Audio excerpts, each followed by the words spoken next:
Just came back from the post office and StarknightMT sent me ATV, UTV belts. So they want me to test their products, so I said why not, right? So we're gonna test it all out and everything. But to do proper testing, you gotta clean your clutches. So that means sanding them down with a scuff pad and then cleaning them off either with acetone, and then show you the installation, which will be real quick, and then to install the belts. And then after that you got to do the break-in period, which is basically, I might as well, to give the belt a proper chance and whatever for competitive and everything. So basically, once you have your belt installed, that's all nice and clean and everything, to break it in, run your machine in neutral under 3,000 RPM, rev it up and down, get some heat in it, and then go for it's basically a 50-kilometer break-in for a belt, so it's basically 30 miles. So basically you put it in low gear, don't go over 4 grand RPMs, drive for 15 miles, up and down a little bit, but never exceed the 4,000 in low, and then slap in high, and then do it for another 15 miles or 25 kilometers to get to your 50 kilometers. Let her sit, your break-in period's done. So that'll give you your max capacity for a belt. And on top of that, when you get the belt, they say that there's like a material on it and everything, so you should soak it in soapy water, like a dish soap, whatever, something really mild. Rinse it off really good, let it dry. So basically you start off with doing that, and then until you take off your other belt and all that kind of stuff. So we'll start with that. So we'll do the break-in, we'll do everything, and then we'll go drive around with the belt and we'll see how it does. And because these belts are really priced at a really good price. So stay tuned, we'll be right back. I'll grab some tools to take that cover off, and we'll do that real quick together. All right, so step one to replacing your belt is removing your belt cover. So 7mm for the hose clamp. So this hose clamp right here. All right. And then all your T30s around. I like using this thing here, the T30, because it gives you easy access to different lengths. And it just removes everything. So simple and quick. All right, once you got the last one off, remove the cover. So yank this off here and pull your cover off from the back. Set that aside. So basically grab your Can-Am tool or whichever tool you have, screw it in here.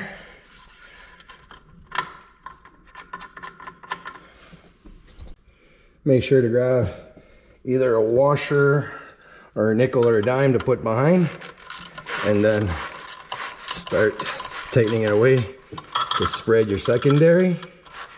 Once you've gotten your belt loose, time to remove your belt.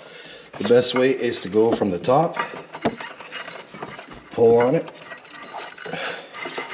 and then just turn nice and slowly. You don't want to kick your belt. And then push it forward and just pull it over the primary and pull the belt out of the way. All right, so next step is to clean your clutches. Be right back. All right, so once you're done scuffing, at the end you scuff straight up and down. So basically, grab yourself a nice cloth, Can-Am S1 or acetone, and then just wipe your clutches clean. Make sure they're nice and shiny. Do that to the primary and secondary. All this is to give the best outcome for your belt. If it's sitting on a nice, freshly scratched surface and all nice and clean. Because what we're doing is not only trying to replace belts, but trying to maximize the life of your belt. So now, take your belt out of its packaging. They send it in a wrapper, but anyways, I put it back in there. I washed my belt yesterday and let it dry overnight. So basically, Starknight MT. They don't have their name on the belt, but they got numbers. So make sure you can read the numbers. That's how you put the belt on there. So like I took off, and also don't kink the belt straight down with tie wraps to put them aside, to put them anywhere. And don't flip your belts inside out. Don't bend them out to see if the cord, to see if they're cracking or whatever. Don't bend them inwards. Like this is the best way to store your belt. What I do is I grab Ziploc bags, and this is how my belts sit. You can throw these underneath the seat. You can do whatever. That's how I do it.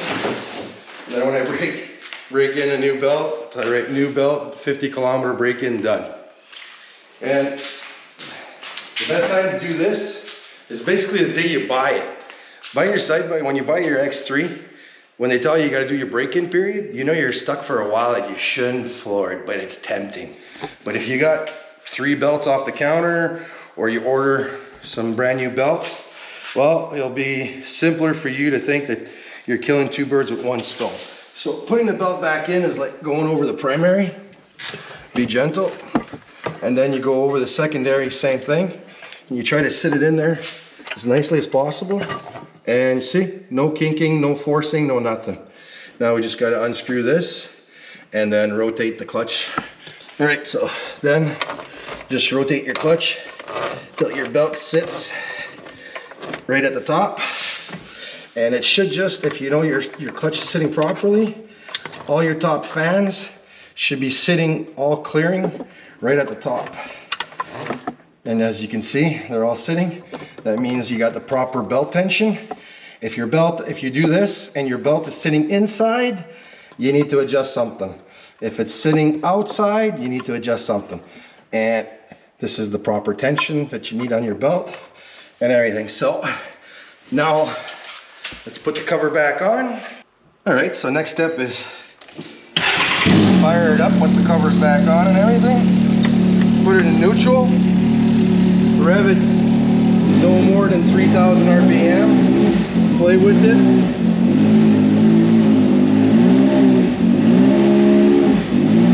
For 2 to 3 minutes, just to get some heat in the belt before we go break it in. So, and then we're gonna go break her in. So once you're done revving it slowly, no aggressive pedal, just nice and slow, let below 3,000. Then put her in low, and then stay on flat surfaces and don't exceed 4,000 RPMs. It's going to be boring, it's going to be long, but do this for 25 kilometers or 15 miles here in the US, and I know close to 80% of you are in the US, that's who watches my videos. So basically low like that, just go for a nice little stroll. So we'll catch you once we're done breaking in the low gears. Alright, so the next step is putting it in high. The low gear takes forever. You gotta be really patient. For everybody out there that's gonna do that, the whole 25K or 15 miles in low gear, playing no higher than 4,000 or 4,000-ish a little bit, and fluctuating up and down without giving the pedal a shot. My hat's off to you because you have to be patient. So, but now we're doing the high gear, so that's going to take half the time. So that, at least once you're at that point, well, you know that you're 3/4 of the way done. So be back when we can finally floor this thing. So yeah, so finally got the belt break-in done. It's a long process. What I suggest, if you're going to invest like that time and whatever, every time you're going to force it or you're going to go slow, put it in low, and then before you take off, slap it in neutral, let your side-by-side run for a couple minutes to warm up the belt before you take off, and that should stretch the longevity of your belt. That's all I can tell you. So once that's done, all there is to do is rip it. So let's go rip it.